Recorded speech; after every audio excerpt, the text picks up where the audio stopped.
2 palabras de bienvenida a esta que me gustaría que sintieran como su casa, la sede de la Escuela de Posgrado de la Universidad Camilo José Cela. Y bueno, por muchas razones, pues es una gratísima satisfacción auspiciar estos encuentros, estos desayunos que nos gustaría que fueran pues ese punto de encuentro de toda la comunidad educativa, pues para hablar de educación, para hablar, no solo para entrar en debates de política educativa, pero también para hablar de cómo hacer las cosas mejor, cómo aprender, en este caso de otros modelos, cómo avanzar y cómo fundamentalmente hacerlo juntos. Si puede ser un lugar de encuentro y cohesión de todo nuestro sistema, pues evidentemente esta casa se sentirá muy satisfecha porque, bueno, pues muchos nos conocéis, está en nuestro ADN el querer contribuir a la mejora de la educación en España desde hace 125 años. Como habréis visto, en esta ocasión, este año estamos celebrando nuestro 125 aniversario y esa es otra felicísima ocasión o excusa, si queremos ponerlo así, para celebrar estos encuentros. 125 años que para nosotros lo han sido de una tradición, sí, pero una tradición de innovación, en la que, por supuesto, honramos nuestro legado desde los colegios SEC y posteriormente a través de la Universidad Camilo José Cela, pero con la mirada puesta en el futuro, al punto que esta semana, de martes y miércoles, hemos celebrado en este mismo lugar unas jornadas de reflexión, yo creo que muy interesantes, con el Institute for the Future, es un think tank de un centro de análisis y prospectiva de California, para pensar a qué se va a parecer el escenario del aprendizaje en la próxima década.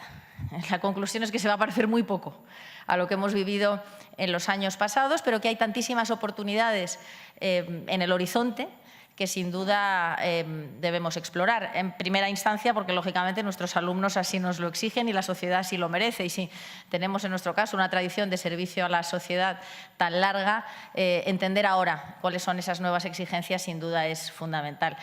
Os aseguro que ha sido, bueno, pues una reflexión profunda, intensa, apasionante, desafiante en muchas cosas, porque sin duda nos enfrentamos a ese mundo, bueno, pues volátil, incierto, y en un orden de magnitud del cambio que hasta ahora no hemos vivido. Para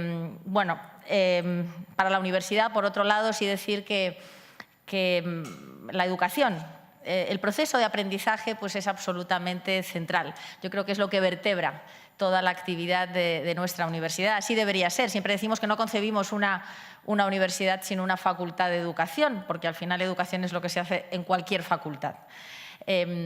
Y nosotros como universidad, y no sé si esto también se comentó a lo mejor en el primero de los encuentros que se mantuvieron y en el que pudo abrir con unas palabras el rector, se habló del enfoque o de la importancia que le está dando nuestra universidad precisamente al proceso de enseñanza-aprendizaje, algo que a lo mejor ha sido el gran olvidado de la educación superior. Esa excelencia de modelo, esa innovación en el modelo, esa transformación del modelo de enseñanza-aprendizaje también en el ámbito de la educación superior.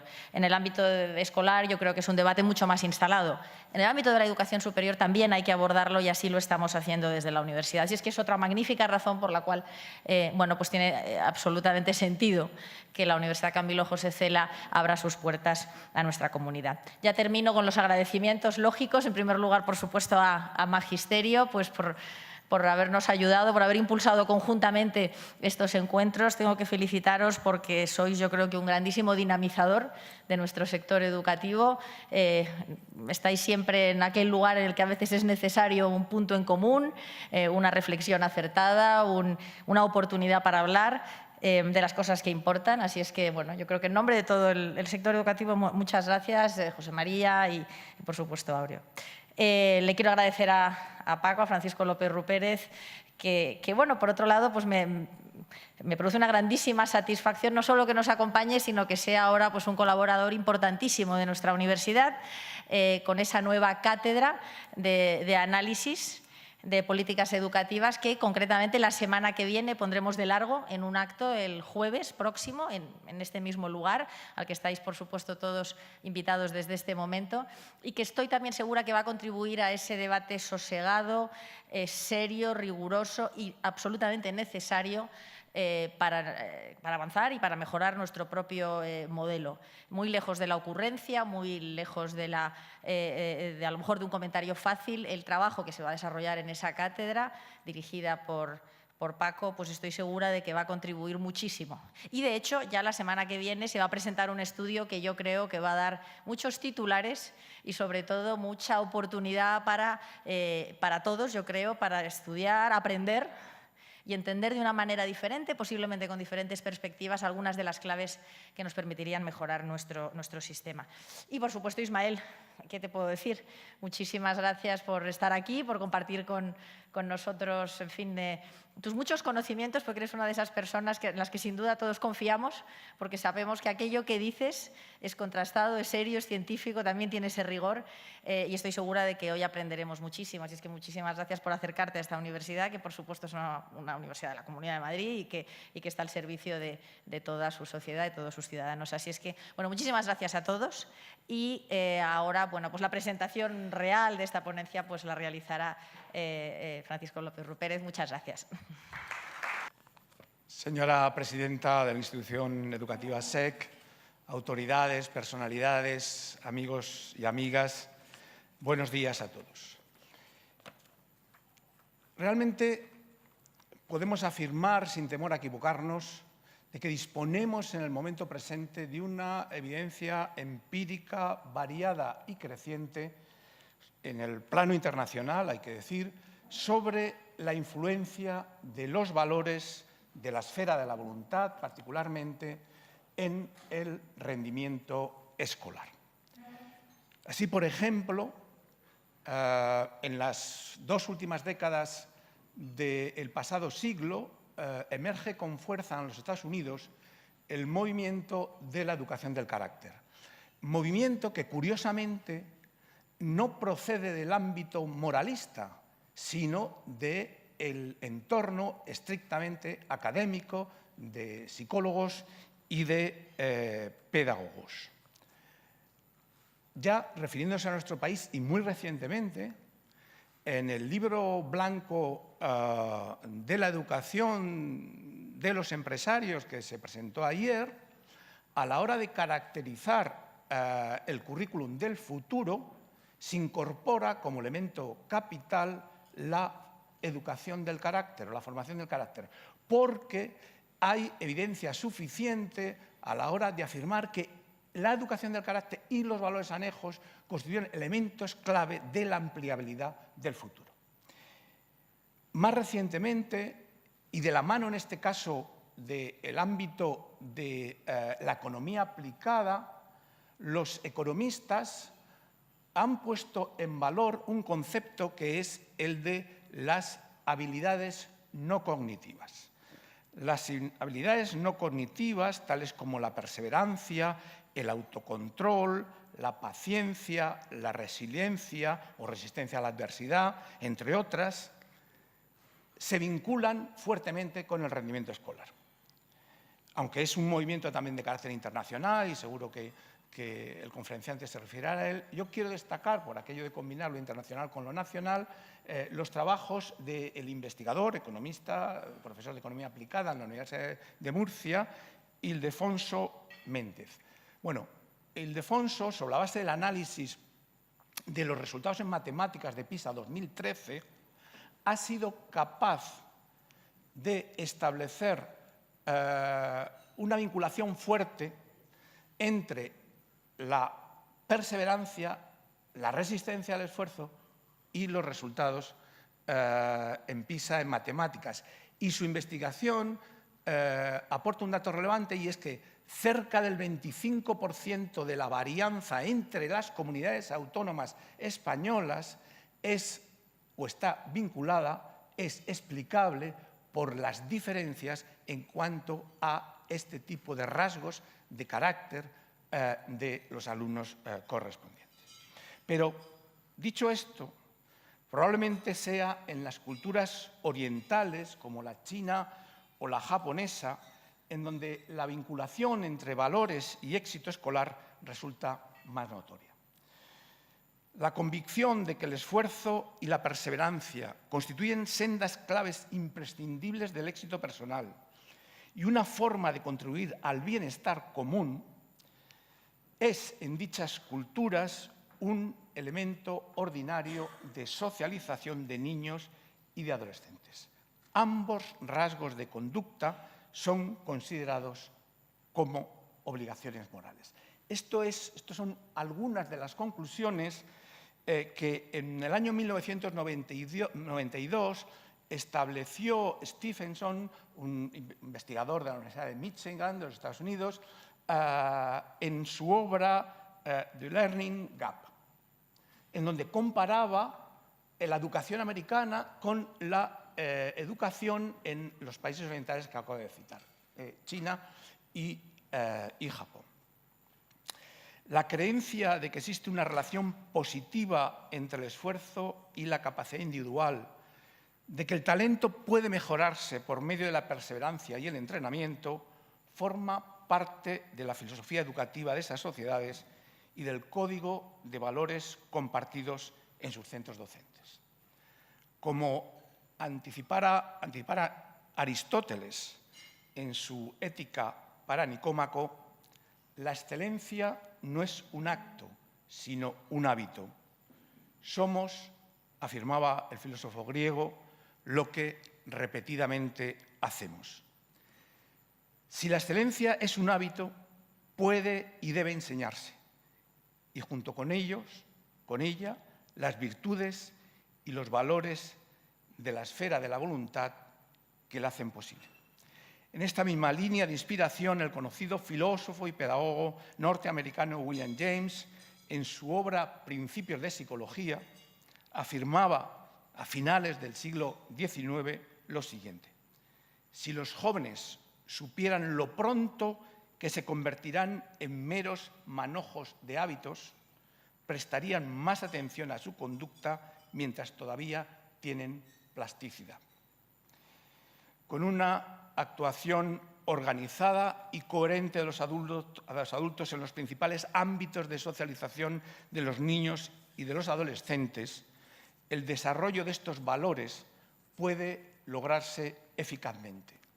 Y junto con él, el éxito escolar podría estar al alcance de todos, justamente en un contexto social y económico en el que tales valores son, si cabe, más necesarios que nunca como componentes esenciales de una educación de calidad. Yo estoy convencido que nuestro conferenciante, nuestro prestigioso conferenciante, va a suministrarnos nuevos elementos de reflexión que permitan pensar, una vez hayamos traspuesto las puertas de este edificio de carácter, pensar en el futuro de nuestra educación. Ismael San Labrador, aparte de amigo, es licenciado en Administración de Empresas por la Facultad de Ciencias Económicas y Empresariales de la Universidad Complutense de Madrid y doctor en Economía Aplicada de dicha universidad. Fue premio extraordinario de tesis doctoral 2007 de la Facultad de Ciencias Económicas y Empresariales y es profesor titular del Departamento de Economía Aplicada 1 de la Universidad Rey Juan Carlos. Ha sido recientemente director del Instituto Nacional de Evaluación Educativa del Ministerio de Educación, Cultura y Deporte entre 2012 y 2015, Chair of Strategic Development Group de PISA en la OCDE desde noviembre de 2014 y hasta julio de 2015 y miembro del Learning Outcomes Advisory Board del reputado Instituto de Estadística de la UNESCO, como ustedes saben, tiene su sede en Canadá. Y eso desde junio de 2015. Ha realizado cursos de ampliación de estudios y estancias de investigación en la Universidad de California, Santa Bárbara, en la Australian National University, en el Kennedy School of Government de la Universidad de Harvard o en la Universidad de Nottingham. Es autor de artículos de su especialidad, la economía aplicada y últimamente la economía aplicada a la educación en multitud de revistas extranjeras de las que se denominan de alto índice de impacto. Y sobre todo, es una figura joven, pero ya consolidada en el panorama de las políticas educativas en el territorio español. Yo he tenido la oportunidad de verle crecer en responsabilidades institucionales y de valorar su trabajo. He de decir, yo entonces era presidente del Consejo Escolar del Estado, que coincidí con él en su etapa de director del Instituto Nacional de Evaluación y fue una de las etapas más brillantes en la historia de la institución que he conocido. De manera que para nosotros, querido Ismael, es un privilegio poder contar contigo en este desayuno que incorpora personas relevantes del ámbito de educación y, sin más preámbulo, tuya es la palabra. Muchas gracias. Buenos días a todos. Quiero, en primer lugar, darle las gracias a Paco por esa amable introducción. Realmente me he sentido muy satisfecho, muy contento y creo que ha habido exageraciones, pero te las agradezco en todo caso. Me has llamado hasta joven. Esa quizás ha sido la mejor de todas. Muchísimas gracias, Paco. Efectivamente, hemos tenido la oportunidad de colaborar ya desde la Consejería de Educación. Nos conocíamos incluso antes, a través de amistades, de lazos personales, y hemos colaborado desde la Consejería de Educación de la Comunidad de Madrid, desde el Ministerio, y siempre un placer poder contar con tu amistad. Muchísimas gracias. Gracias también a Nieves, a José María Moya, a Nieves Segovia y a José María Moya por la invitación para estar hoy aquí. Encantado de poder hablar con todos vosotros, porque de eso se trata, que sea una presentación interactiva, y espero que haya la posibilidad de establecer un debate al final del todo de la presentación, en la que puedan salir también pues, un feedback útil para todos. Bien, comienzo con la presentación que veis aquí. Sobre todo, podéis ver ahí los resultados. Quería empezar, a veces se dice que en educación, que no todos números, por supuesto, yo lo doy por contado. Es muy difícil reflejar en números todo lo que pasa en los centros educativos, el objetivo multifuncional que tiene la educación. Pero sí que quería empezar, dado que estamos hablando de las claves del éxito educativo de los países asiáticos, sí que quería empezar pues, por los resultados quizá de la prueba internacional más reconocida, los de PISA, y para que podamos ver por qué es interesante centrarnos en la experiencia de los países asiáticos. ¿Veis ahí? Estos son los resultados de PISA 2015, presentados en diciembre de 2016. Si utilizáramos los de TIMSS o PILS, las evaluaciones de primaria y también en algunos casos de secundaria de otro organismo internacional, con un enfoque diferente. El PISA es un enfoque más competencial, el enfoque de PISA de TIMSS y PILS es más curricular, las conclusiones serían muy similares. Pero básicamente podéis ver ahí, este es el ranking. Y fijaros que la verdad es que los únicos que mantienen ahí, digamos, la tradición europea son Estonia y Finlandia. Fijaros que entre los 10 primeros se encuentra Singapur, Japón, la propia Estonia, Taipei, Finlandia, Macao, Canadá, Vietnam, Hong Kong y bueno, aquí la parte china en esta ocasión en 2015 se ha evaluado, en 2012 fue básicamente Shanghái, pero esta vez ha sido Beijing, Pekín, Shanghái, Guangdong, son ya 4 provincias de las más desarrolladas de China, pero ya empiezan a ser más representativas que si nos centramos solo en Shanghái. Bueno, pues Copan y Corea, por supuesto, a la que nos haremos mucha referencia a lo largo de toda la presentación. Lo que podéis ver es que los países asiáticos copan los primeros puestos. Nos hemos centrado en ciencias porque era el área central de la evaluación de PISA 2015. Eso quiere decir que básicamente 2/3 de la prueba se centraba en ciencias. Todos los análisis de relaciones entre factores de contexto y una competencia académica se centrarán en PISA. Mientras que se dedicó un sexto a matemáticas y un sexto a lectura. En 2018 el área central será lectura. Y podéis ver además que con la excepción sobre todo de Corea, básicamente pues, parece que en el futuro podemos esperar más de lo mismo. Fijaros que Singapur viene de una trayectoria creciente, Japón también, Macao también. Por lo tanto, parece que es lo que nos espera en el futuro, que esta tendencia va a ir a más. Si miramos lectura y matemáticas, volvemos a la misma conclusión. Los países asiáticos copan los primeros puestos. Y una cuestión muy importante, no se trata de unos pocos que tengan muy buenos resultados. No, es una calidad educativa muy extendida entre amplias capas de los estudiantes. Prácticamente no se ve, pero el 39,1% de los alumnos de Singapur están en los niveles de excelencia, los niveles 5 y 6 de PISA. PISA establece 6 distintos niveles, desde el 1 hasta el 6, en donde aquellos estudiantes que se encuentran en los niveles 5 y 6 son los entendidos como excelentes. Bueno, pues tenemos un porcentaje muy elevado de estudiantes en esos niveles de excelencia.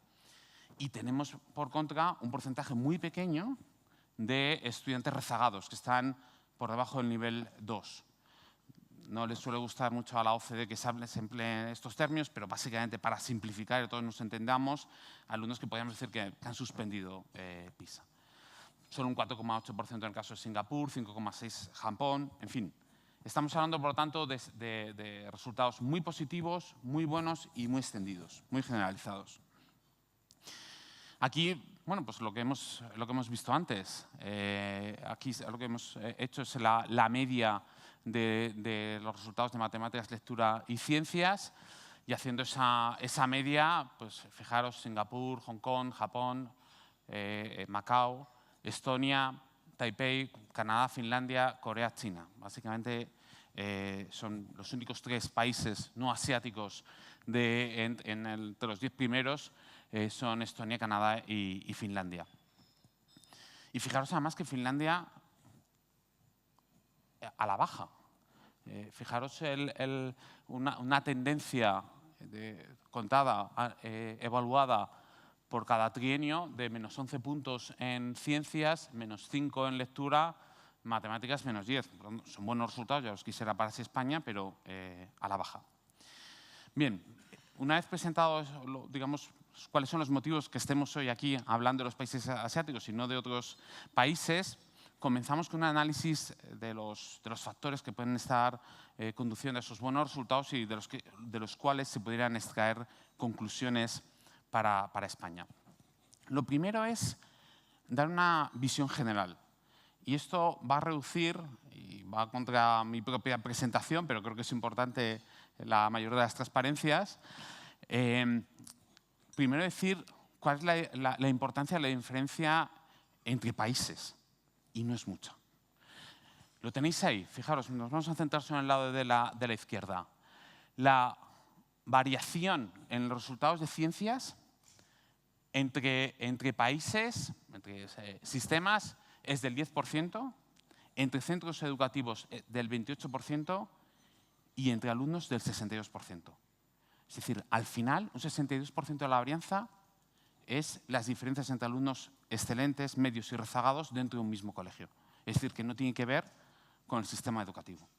Y ya sé que estoy tirándome piedras contra mi mismo tejado, porque estoy diciendo lo que yo voy a explicar, prácticamente solo explicar lo que voy a contar a partir de ahora, solo alcanza el 10% de la diferencia entre los resultados entre unos alumnos y otros. Pero es clave insistir. Todos los centros pueden sacar el máximo rendimiento, incluso estando en cualquier país del mundo. Lo vemos en el caso de España. Hay comunidades autónomas que con el mismo marco legal han obtenido resultados excelentes, Castilla y León, la Comunidad de Madrid, y otras con unos resultados que no son tan buenos. Y al final depende mucho del alumno. Y aquí es una cuestión también importante. El contexto influye muchísimo. Por descontado, facilita a los alumnos su aprendizaje, la labor de los docentes, la labor del centro educativo, la familia, el contexto en el que se encuentra. Pero también el estudiante tiene su parte de responsabilidad. Ha habido en algún momento que daba la impresión de que la responsabilidad del aprendizaje de los alumnos era de todo el mundo menos de él. Bueno, no llevemos las cosas a los extremos. Es verdad, el contexto hace mucho y tenemos ahí una responsabilidad muy importante de facilitar a las futuras generaciones la mejor de las posibilidades de aprendizaje, de formación para encarar ese mundo cada vez más cambiante al que hacía referencia Nieves Segovia, pero también hay una responsabilidad del estudiante y hacerlo ver en ese sentido también es clave. Cada estudiante con su esfuerzo, con las horas de estudio, con la dedicación, con la relevancia que se le da a la educación dentro de su vida, influye y mucho en su desempeño educativo. Un ejemplo lo tenemos a nivel más general en Castilla y León. Castilla y León no es una comunidad autónoma de las más ricas, ni mucho menos. De hecho, tiene una renta per cápita inferior a la media de España. No es que tenga unos condicionantes, digamos, como de los que se pudiera esperar por inversión, por la enorme dispersión de esa comunidad autónoma, de los que se pudiera esperar unos grandes resultados, pero ahí están esos fantásticos resultados sistemáticamente en todas las pruebas, PISA, TIMSS, PIRLS, en cualquiera de las evaluaciones internacionales, siempre destaca Castilla y León. Y probablemente una parte muy importante de ese resultado es la relevancia que le otorga a la sociedad, las familias de esa comunidad autónoma a la educación. Bueno, aquí lo que tenemos es un resumen que vale para todos los países asiáticos y para todos los demás, con los factores que explican el rendimiento de los alumnos. Hemos dicho que el estudiante es evidentemente el que más influye, pero por supuesto el contexto también juega su rol. Veis ahí, por lo tanto, que el nivel socioeconómico de las familias es el primero de ellos. La medida en la que los profesores adaptan sus clases al ritmo de los alumnos, se aseguran que lo están entendiendo, que haya un feedback, una relación fluida entre el estudiante y el profesor, también a través de pruebas externas y estandarizadas, es el segundo factor, según los análisis de PISA, que en mayor medida se correlaciona con el rendimiento de los alumnos. Esa instrucción, esa impartición de la docencia centrada en el estudiante, con una formación importante por parte del docente, pero también interactuando para saber en todo momento si el alumno te está siguiendo, cuál es el nivel, si lo está entendiendo, si tienes que buscar otros ejemplos, si tienes que aplicar más a la vida real lo que estás explicando. Ese tipo de actitudes explican también de una forma importante el resultado de los alumnos. Fijaros el nivel socioeconómico del centro. Veis la asistencia a clase, evidentemente, la asistencia de las clases de ciencias, y me voy a quedar con la parte también de la disciplina. Me voy a quedar con esta parte porque luego volveremos a ella, juega un papel importante, sin querer hacer un uso excesivo de los tópicos, pero sí que es verdad que juega un papel relevante en la explicación de los resultados de los países asiáticos. Y aquí, por lo tanto, lo que podéis comprobar es en qué medida, insisto, los factores explican los resultados. En alguna parte de mi presentación corroboraré, contrastaré tópicos y diré que sí, que los tópicos de los que se hace uso de forma muy habitual son ciertos. Uno de ellos es la importancia de la disciplina en los países asiáticos, en Japón y en Corea, pero en algunas otras ocasiones mi presentación lo que va a hacer es desterrar algunos mitos que hay sobre la educación y que no tienen contrastación empírica. Lo que veis aquí es, empezamos por el primero de ellos, veis ahí el PIB per cápita en el eje horizontal y en el eje vertical veis los resultados en PISA de ciencias. Fijaros que efectivamente hay una curva creciente, ¿vale? Como todo el mundo podía imaginar, a mayor PIB per cápita le corresponde un mejor resultado, pero el crecimiento adicional cada vez es menor. Una vez que ya llegas a un cierto nivel de renta per cápita, incrementos adicionales en la renta per cápita no siempre conducen a mejores resultados en PISA. Y en todo caso, lo que podemos ver, que es lo que nos interesa en particular, es que para los países asiáticos pues se encuentran generalmente por encima del resultado que les correspondería por su renta per cápita. Fijaros, el caso de Singapur es el más claro. Toda la diferencia que hay vertical entre el punto donde se encuentra Singapur y la curva es la parte adicional, un resultado extraordinario que alcanza con respecto a lo que cabría esperar por su desarrollo económico, pero para Japón también ocurre, Corea, Hong Kong, fijaros Vietnam. El caso de Vietnam es el más claro de todos. Vietnam, con una de las rentas per cápita más bajas de todos los países evaluados en PISA, tan solo al nivel de Moldavia, fijaros los excelentes resultados que obtiene. Por lo tanto, entre los factores de éxito de los países asiáticos, uno que no explica o al menos no lo hace en gran medida esos resultados alcanzados en aprendizaje de los alumnos en ciencias es la renta per cápita. Continuamos sobre equidad. Otro de los mitos es que la calidad y la equidad no son compatibles. En algunas ocasiones da la impresión de que tenías que elegir calidad a costa de equidad, o si querías un sistema de mayor igualdad de oportunidades era a costa de sacrificar calidad.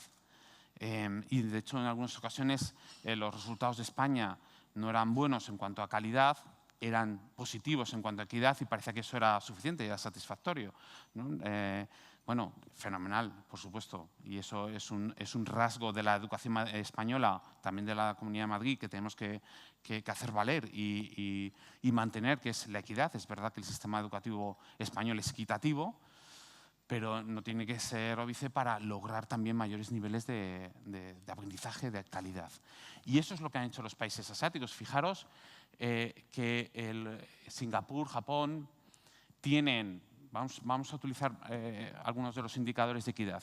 Por ejemplo, en la tercera columna es el porcentaje de la varianza del resultado que explica el índice socioeconómico de las familias. Cuanto más alto, peor. Lo que nos gustaría en una situación ideal es que fuera un 0. Lo que nos gustaría es ver ahí un 0, porque eso querría decir que el nivel socioeconómico de las familias no influye en la diferencia de resultados entre buenos alumnos y alumnos rezagados.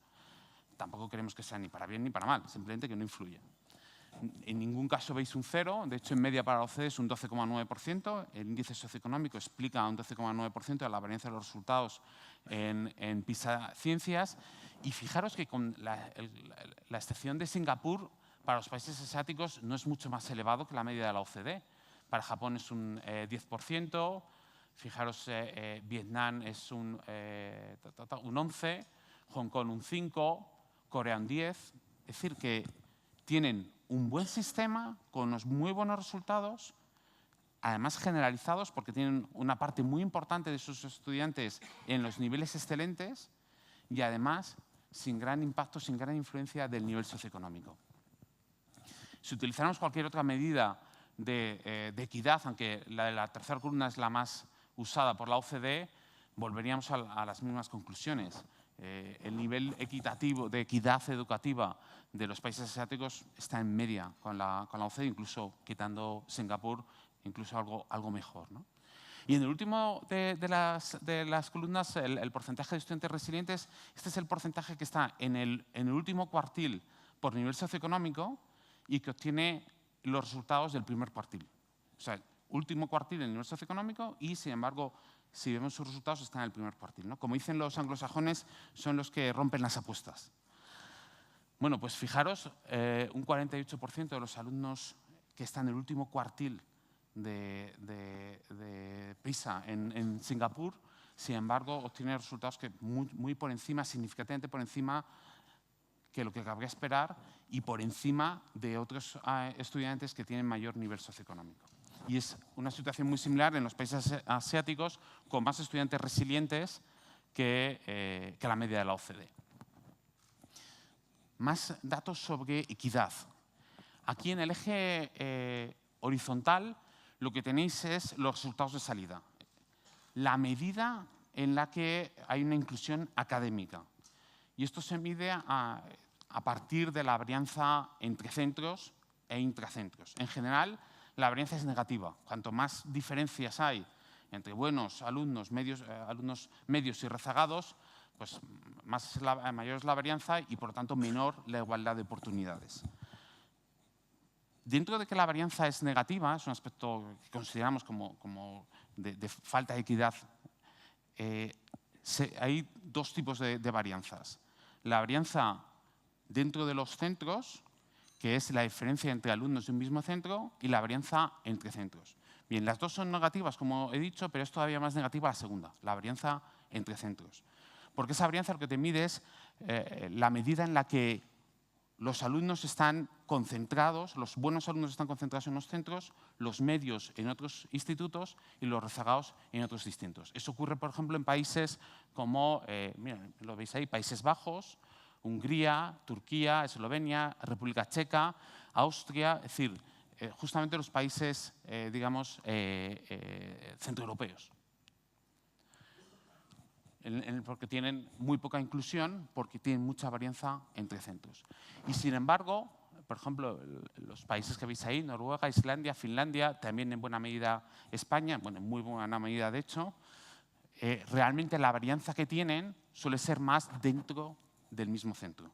Por tanto, se puede decir que en estos países que veis ahí, Noruega, Islandia, Finlandia, España, hay alumnos buenos, medios y rezagados en todos los centros. Hay mucha más mezcla de alumnos por resultados académicos que lo que puede ocurrir en Países Bajos, Turquía, los países, República Checa, Eslovenia, Austria, Alemania. Y en el eje vertical tenemos lo mismo, pero de entrada. Es decir, la medida en la que están mezclados los alumnos por origen socioeconómico. No los resultados, como en el eje horizontal, sino por origen socioeconómico. Y lo que podéis ver en general es que los datos para los países asiáticos no son negativos. Están en media prácticamente de la OCDE y en algunas ocasiones incluso hasta mejor. Por lo tanto, un dato más de que este tipo de países han logrado buenos resultados sin olvidar la equidad. Fijaros ahí, Corea muy cerca de la media de la OCDE. Bueno, ya hemos desterrado un mito, que es la renta per cápita lo hace todo. Otro segundo, y es que no puedes conseguir calidad con equidad. Vamos con el tercero, y es el gasto público en educación. No hay que irse, bueno, en general nunca, ¿no?, a los extremos. No estamos diciendo en ningún caso que los recursos, que el gasto público no influya. Claro que lo hace. Y cuanto mayores fondos puedan tener a disposición los centros educativos, mejor. Aquí, un director de un centro lo sabrá perfectamente. Cuantos más recursos tengas, evidentemente, mejor podrá ser la labor que se realiza.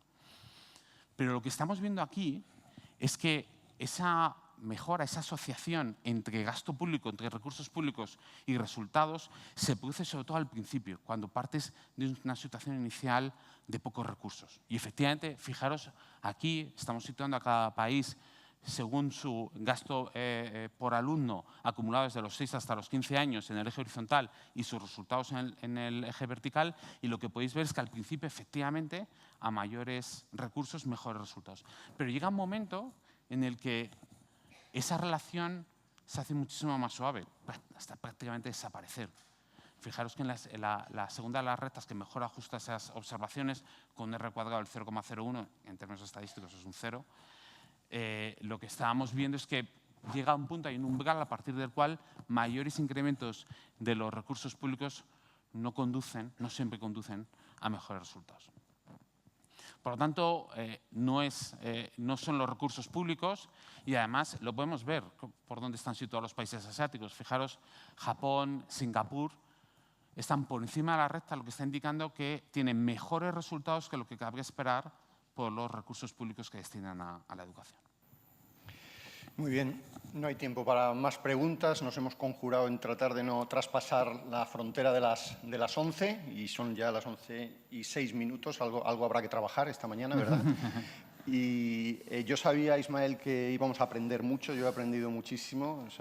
Nuestra apuesta era segura, en este caso, invitándote a este desayuno, a ver cómo logramos que esta educación del carácter además nos haga felices, ¿no? Porque si no, esto habrá que reflexionar, ¿no? ¿Qué pasa? ¿Qué pasa para que luego, sin embargo, este bienestar de los alumnos pues, no aparezca en buena posición, ¿no? En fin, seguramente habrá que reflexionar a fondo, ¿no?